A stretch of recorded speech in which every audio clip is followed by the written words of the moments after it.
Computers are live, mixers up, levels are good, equalizers good, ready channels 1 and 2.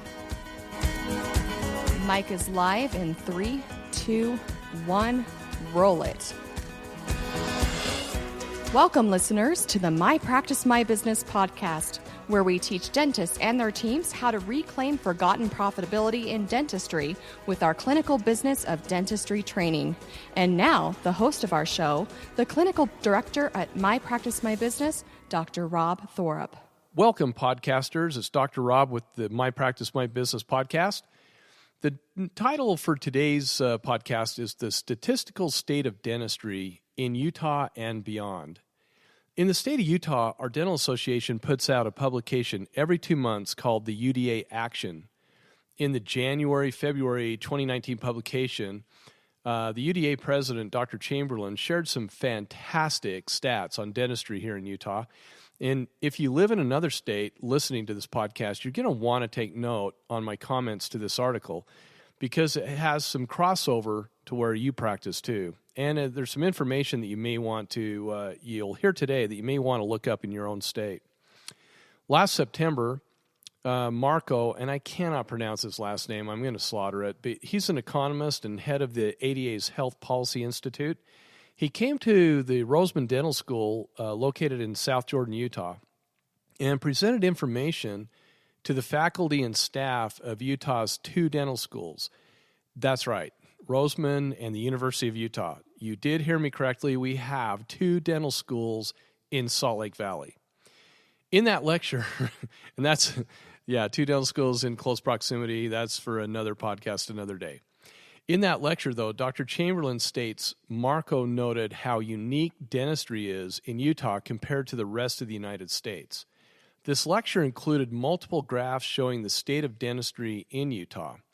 I'm going to discuss the graphs that Dr. Chamberlain shared and state his statements, and I'm going to add a few of my own statements as we go. Of course I would.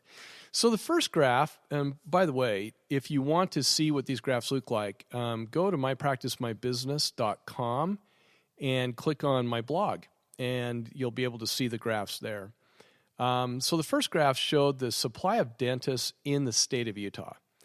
This slide showed the number of dentists per 100,000 population, and the national average in 2016 was 60.8 dentists per 100,000 people. But for years, Utah was almost always way above the national average, meaning we had a surplus of dentists like there's no tomorrow. Everybody wants to practice along the Wasatch Front. It's a beautiful place to live, great family values, mountains, skiing, hunting, fishing, backpacking. We're just right in the heart of a lot of wonderful things to do here. However, dentists have been leaving our state on an average of 2.2%. It was written that because statistics show that dentists are leaving the state at a rate of 2.2% per year, we may currently have a lower dentist to population average than in the rest of the country pretty soon, considering recent population growth. See, a lot of people want to come to Utah anyway and just be here. Actually, the interesting thing is northern Utah County is kind of grabbing the name mini Silicon Valley because we have a lot of high-tech companies that have moved in here. But I believe the real story why dentists come and go or just don't stay at all is because you can make a lot more income elsewhere doing dentistry. That will become evident here shortly in a minute. The second graph shows the dentist workforce in the U.S. The graph shows that Utah has the highest percentage of dentists working in a solo practice, with about 65% of dental practices in the state having just one dentist in that practice. And that would be my practice. I'm just a solo practitioner. I'm the sole dentist in my practice. What was interesting to me is Dr. Chamberlain stating Utah has only 3.9% of dentists working in dental service organizations, DSOs, while our neighbors to the south in Arizona are at 19%. Whoa, that's pretty high, which is the largest percentage of dentists employed by DSOs, according to Dr. Chamberlain. The fascinating thing to me is for years we've been told how DSOs are going to take a large bite out of the practice of dentistry as we know it, meaning a significant decrease in solo practitioners. Yet it seems to me the DSOs seem to be topping out at around 20% at their maximum level. That 20% mark is the most saturated I've seen in states. Utah is very conservative. We're a very conservative state, and we certainly enjoy the freedoms that a solo practice has to offer. The problem is most dentists simply do not have the business training required to effectively run a dental practice, especially after graduating from dental school. So most dentists tend to work for someone else, learn the business of dentistry by osmosis and observation, and then go out on their own into solo practice. This pattern simply explains why dentists oftentimes struggle with the business end of their practice. Having said that, I can honestly say that dental practices that I see that suffer from a lack of business skills still see a measure of success that cannot be underestimated. Dentists didn't graduate from dental school and pass board exams by being stupid. They just don't know what they don't know. But the majority can and are willing to learn. In several DSO-type practices that we've seen here locally and in other states, oftentimes the MBAs that are running the programs there and with multiple practices will oftentimes say how dentists just don't get it. They don't understand business. And although that's true, the thing is we've seen a lot of these business-type people go in and try to run practices, and they don't do an any better job than the solo practitioner without any business training. That's kind of interesting. That's a story for a whole nother day. The third graph title was the impact of PPO plans.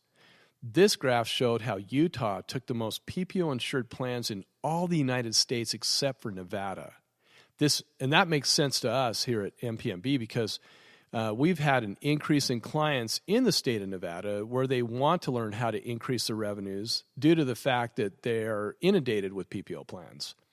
What troubled me about this graph was the comment made stating, quote, as a result, the insurance company's reimbursement rates as a percentage of our usual and customary fees is lower than most states. Data also shows that Utah dentists saw a 9.7% decrease in insurance reimbursement rates from 2010 to 2015.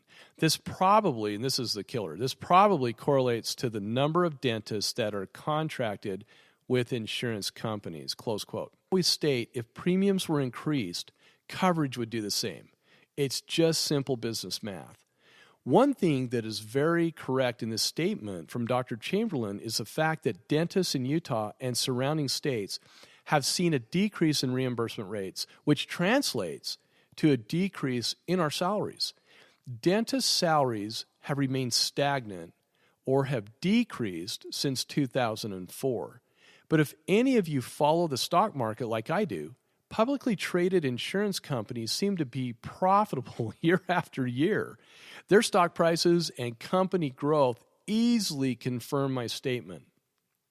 Every time it seems like we drive down Interstate 15, there seems to be another insurance company popping up, which also has a dental component to it, and they're building these big, huge buildings that definitely cost them a lot of money. So you know they're profitable. You know that they are living off of our decreased salaries because they're over-controlling what we can charge out. Which leads us to the fourth graph found in this awesome article titled, Dentists' Earnings in Utah. The net earnings for dentists in the state of Utah have dropped significantly since 2006. Utah dentists make nearly 27% less than their colleagues do nationally. That's a huge number. But this one statement made on this graph, in my humble opinion, is an inaccurate assessment. I quote, hopefully, as the local economy continues to improve, we will see these numbers trend back to approximate the national figures, close quote. When I see that or hear that, that's oftentimes wishful thinking. What dentists completely fail to understand is this one simple business principle. Profits do not always increase because the economy increases. Profits increase because you're actually profitable on each procedure. The argument to my thoughts, if I can argue the other side on this, would be If you're not busy in your practice, then you have a production problem. But how busy is busy? That is something that you have to look at your production total, your numbers, and calculate, am I busy enough to be profitable and to make money, or am I just so slow that I'm not making anything, okay? You've got to hit your baseline numbers to cover all your direct operating costs. That's the bottom line. But ask yourself this all-important question. How many of your colleagues are working their guts out and still find there isn't enough money to go around at the end of the month? Do you want to see 100 patients in a month with working appointments at a 10% profit margin? Or do you want to see 40 patients with a 40% profit margin? Think that one through. We're going to come back to that. But practices who are predominantly filled with PPO patients almost always see their profit margins hovering around 7 to 15% if they know what they're looking at. Fee-for-service practices tend to see a 30 to 55% profit or more. That's pretty powerful. The fifth graph showed that Utah dentists are the third lowest paid nationally, with Louisiana and the District of Columbia being the lowest in the nation for dentist salaries. Is there any wonder why we are seeing dentists leaving the state of Utah to practice dentistry elsewhere? Let's dive back into the subject of profit margins. If Doc 1 sees 100 patients for major work, and each of those patients averaged $1,000 per case, that's $100,000 of gross profit that month. That means that all we're doing is we're taking 100 patients times $1,000 per case equals $100,000, right? And if your profit margin is only 10%, Doc 1 only made $10,000. Now, if Doc 2 sees 40 patients who average $1,000 each for their treatment, for a total of $40,000 of gross profit that month, and they have a 40% profit margin, that means Doc 2 just made $16,000. Doc 1 makes $10,000 off of 100 patients, and Doc 2 makes $16,000, $6,000 more off of 40 patients. This is not unfamiliar in the Rocky Mountain states with practices that are insurance-driven. Practices we train lean more towards Doc 2. We term that working smarter, not harder. I hate that phrase. I really do. Years and years ago, I used to hear older practitioners say, you need to learn how to work smarter, not harder. But nobody would ever teach what that meant. And it totally means if it's a matter of looking at your profit margins and tweaking them to where you're working smarter, not harder. You're not killing yourself seeing 10 times more patients than anybody else does, okay? Everyone asks me, is it possible, Rob, to even see a 25% profit margin, let alone a 40% profit margin with patients who are PPO insured? The simple answer to that question is yes. Not on every procedure, but on major procedures, the answer is yes. This is what we teach at My Practice, My Business. We help practices reclaim forgotten profitability in dentistry with our key methods and products with the clinical business of dentistry training. And we seriously have fun doing it. It's so much fun to see practices get excited about doing dentistry again. We had our team meeting this morning, and I asked Michael, our software engineer, one of my partners, if he could make some changes to our statistical software called My Dental Stats. He asked Tracy, our general manager, to send him a mock-up of what I was asking for. And here is what I want to give, or here's what I want to have our software track. And I hope you can envision this. In one column, I want the CDT codes, okay? All of our CDT codes. So those of you who've, come on, Doc, hopefully you've done this. You open up like Dentrix and you open up the practice resource and your fee setups, and you can see all your CDT codes, right? And next in column 1, I want our UCR, fee for service fees. So you got the CDT codes in the first column, and then the next column, I want our fee for service fees. And then in the next column, I want a split column. I want a PPO plan. I want the PPO plan in alphabet, like so, Aetna, Blue Cross, Delta, whatever you take. I just want them in alphabetical order because that's how OCD I am.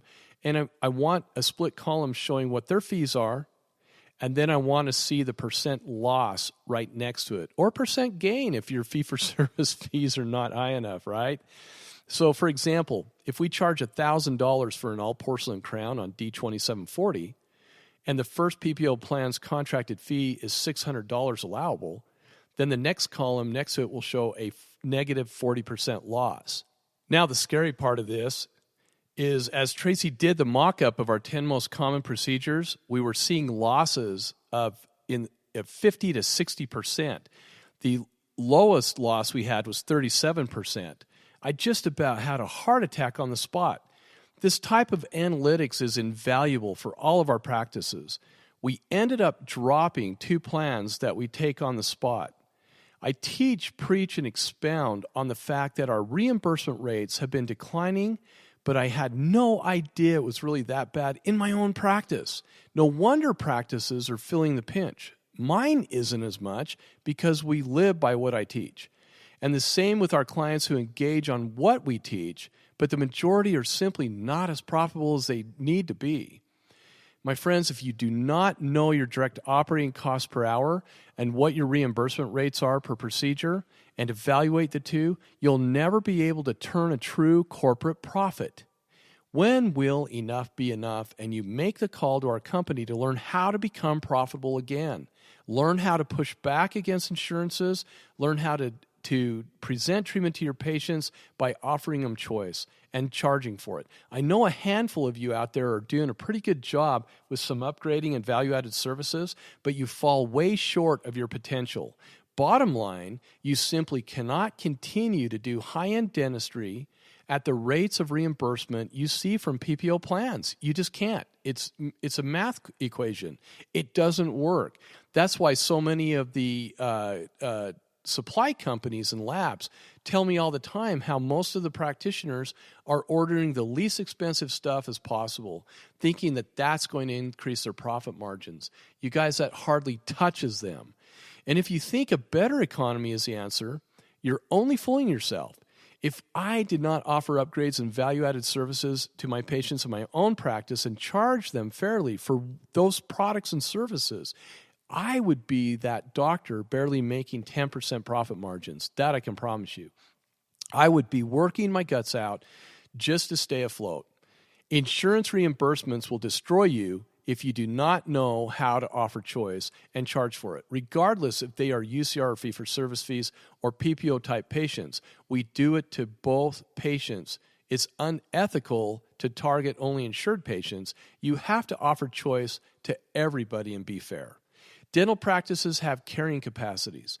Doctor, you can only run so fast. You can only see so many patients each day, and you can only have so many staff members on your payroll. In addition, if you are in solo practice, you have got to make a margin of profit that can fund your retirement, buy new equipment, and still give you the living that you worked hard for and deserve. Let My Practice, My Business teach you business principles that will change the way you run your practice forever and realize hidden revenue streams you never knew existed. They are simple business principles that corporations utilize every day, and you should too. Thank you so much for tuning into the My Practice, My Business podcast. You can find additional podcasts you may have missed that will help you with your dental practice at Apple iTunes Podcasts. And remember to become a subscriber to our podcast. Many of you have asked how to help support the My Practice, My Business podcast. If you have enjoyed the program and information you received today, the best way to help is to leave us a 5-star review. Thanks again for allowing us to be a part of your day.